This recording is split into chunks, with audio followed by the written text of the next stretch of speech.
એક મેદાનમાં 50 બાળકો બેઠેલા છે. એક છેડેથી ભાર્ગવનો ક્રમ 27મો છે, તો બીજા છેડેથી તેનો ક્રમ કેટલામો હશે?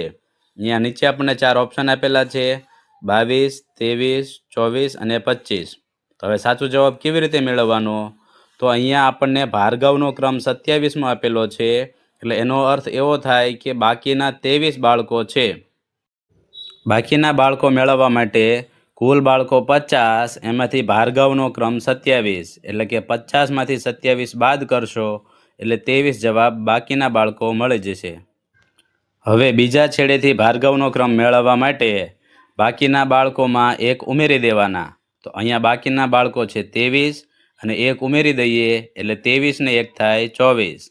આમ બીજા છેડેથી ભાર્ગવનો ક્રમ થાય 24.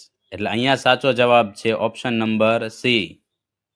જો તમારે સીઈટીની ફ્રીમાં તૈયારી કરવી હોય તો સીઈટીની ફ્રીમાં તૈયારીના વોટ્સએપ ગ્રુપમાં જોડાવા માટે 99 1 34 24 8 64 નંબર પર વોટ્સએપ પર મેસેજ કરજો.